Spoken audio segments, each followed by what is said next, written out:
Have you been working out at least 3 times a week and you haven't increased your bench press and you're still curling the same amount and you don't know why? The reason is you're forgetting this very important tip. Small muscles matter. Hi, I'm Disciplined Dave, and don't make the mistake I made.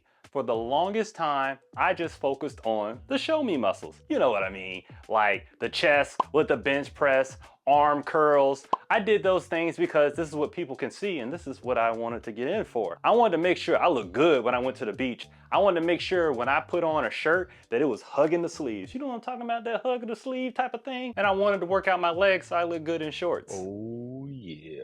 Now maybe you have a better motivation for working out than I did, but for me, I wanted to look good when I walk down the street. So I'm thinking to myself, all these other little muscles that people talk about, they don't matter. Well, I was wrong. Now the small muscles I'm gonna go over are the most overlooked. I see it in the gym. I also notice that people don't ask questions in the comments about these. And I'm telling you, if you work out these small muscles, those show muscles that you want to see are actually going to pop out and you're going to get those results that you want. So the first one that's really overlooked is your traps. You know, traps is a street name. Let's talk about the real name. Trapezius.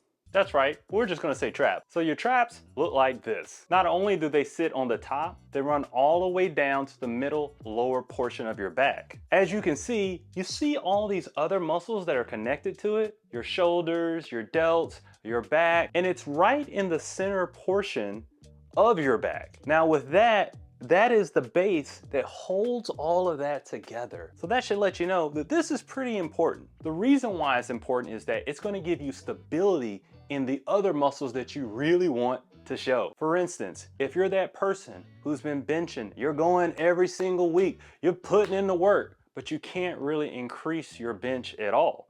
And if you are, you're doing it in a very awkward motion that's hurting your shoulders. The reason why you're not increasing and your shoulders are hurting after that bench press is that you're overcompensating for weak traps. See, traps is the base that you're pushing off of when you're doing the bench press. So if that base is not strong, your platform isn't strong.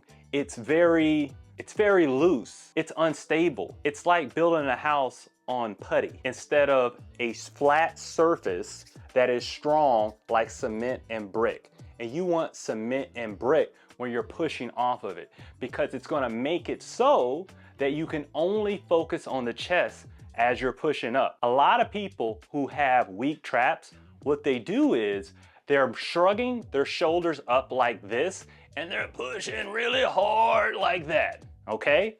And what's happening is you're putting all the pressure on your shoulders and your tendons. So when you're muscling your way up with that weight that you really can't lift and you feel like the man when you're done, when you're grabbing that shoulder right there, that's an indicator that you have all this pressure on the shoulders. You're grabbing here instead of here, because this is where you should be feeling sore. So if you have strong traps, you keep those shoulders down and you can really push off the chest there to get the benefits of the bench press. Now, it's not only just for the bench press, that's just one example. Let's say if you're trying to do pull-ups, maybe you've never been able to do a pull-up, or you haven't been able to do them right, or you feel like it's really awkward when you're doing it and you can't do like more than 2. The reason that is because you're not focusing on those small muscles. The traps, if you have that stable platform there and not having a shaky loose one, I'll use that putty example again, is that you don't have the stability to really pull yourself up for like a wide grip pull-up, or if you're doing a chin-up.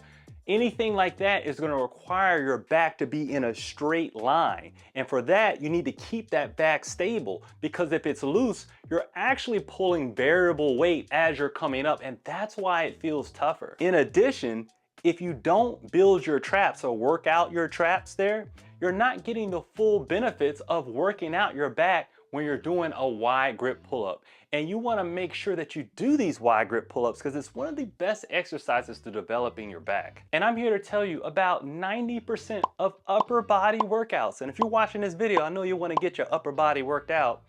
Your traps are going to be the stability to get you to perform the exercise the best. And performing the exercise at the best gets you the best contraction to focus on the muscle, which is going to make you get the body of your dreams. Now, the exercises that I recommend to build up your traps are going to be face pull, shoulder shrugs, or I like to call them trap shrugs, trap raises, and trap rows. It's almost like a partial row where you're pulling back and you're just squeezing that middle portion of your trap. Now, all the exercises that you're seeing in today's video were performed in my own home. And if you perform your exercises at home like me, you know it can get a little noisy. It can bother Mrs. Discipline Dave sometimes. Did you put the clothes in the dryer? So I actually use this mat called a GXM mat. It's an exercise mat that you can use that's super large, double-sided, non-slip, strong and durable. It has a powerful cushioning system to help you with your joints. The mat is non-toxic and very safe to use. And the best part that I like about it, and Mrs. Discipline Dave likes about it, it reduces noise. I mean, this thing is huge. I'm about 6 feet tall and I can do snow angels in this thing. It's so big that you can work out with 2 people. Myself and Mrs. Discipline Dave like to do some yoga on it. So whether you're a person who likes to lift weights, use calisthenics, or resistance bands, this is the perfect mat that can cover a large surface area for you. So if you're looking to get a yoga mat or some type of mat, if you're building a garage gym for impact resistance, I highly recommend this mat, and I have a link in the description and you'll get 10% off on the mat. So go ahead and check that out and save your joints. Now, the next small muscle that most people neglect, or actually it's muscles, but I digress. This is gonna be your forearms. There's this mentality out there is that you're gonna get the benefits of your forearms by just doing bicep exercises. There's some truth to it, but it's a little bit of truth. I recommend that you have dedicated workouts for just your forearms. They're that important. So if you're that person who's been arm curling the same amount for months, maybe years, it's because you don't have full development of your forearms. Think about it. When you're doing a bicep curl, just go ahead and grab a weight right now. So get ready to curl it up. You're gonna notice that if you look at your arm, there's a lot of contraction happening right there with the forearm. So why not work it out? That's an indicator that this is important. This is an important muscle. It's a muscle that matters. So the reason why you're plateauing in a lot of your bicep exercises is because you're not developing those forearms. Your biceps are beating your forearm in a race, but they need to be racing together. So if you take a look at a person who has large biceps, you're gonna notice they have large forearms also. This is gonna unlock your full power when you're doing those bicep exercises. And not only that, for other exercises too, because working out your forearms is really gonna help you with grip strength. And grip strength is what you need to do pull-ups, deadlifts. When you're doing curls, there are some people who have their back really developed, and maybe their traps too, but what prevents them from being able to do a pull-up is that they don't have grip strength. I know I talked a lot about pull-ups, but I even taught Mrs. Discipline Dave, who's never done a pull-up in her life, to do her first pull-ups. Check it out.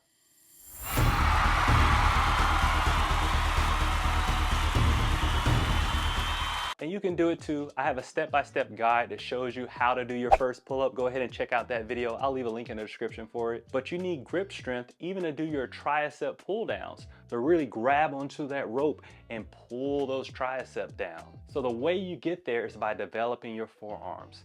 Now here are the exercises that I recommend to develop your forearms. Reverse curls are going to be excellent when it comes to developing your forearms.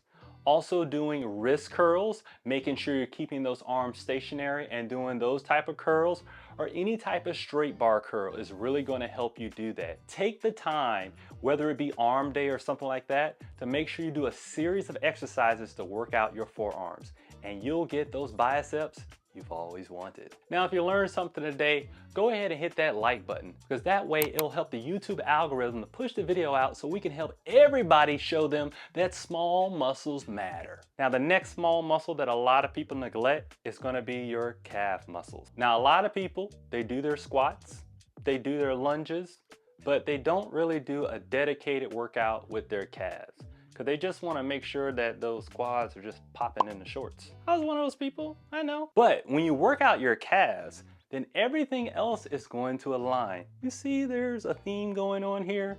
All the stuff you really want to develop, work out the ones that you don't think that matter, and they're going to be a lot better. So your calves are going to give you great stability in your leg. When you're going down on a squat, you're actually really contracting a lot in your calves.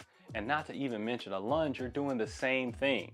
So if you create a good stability of a platform in those calves, you'll be able to lift more and really contract those other muscles that you really want to develop, like those quads. And one of the greatest reasons why you want to work out this muscle is that they look really good in shorts too. Like, you know, if you got good calves, like, people are gonna notice. But I digress. The exercises that I recommend when working out your calves are gonna be calf raises, elevated calf raises, and also tibia press. Now the tibia technically is the front portion of your leg. It's in front of your calves, but I like to group it all together because people neglect that also. Now if you're watching this video and you're convinced that you need to work out those small muscles, I've made it easy for you. Here's a playlist of all the small muscles that matter, going over the exercises and the ones you see in the video that you can work out at home. And go ahead and click this video because YouTube says you're gonna like this video a lot. Bicep, bicep, bicep, bicep, bicep, bicep, bicep. Still said it wrong.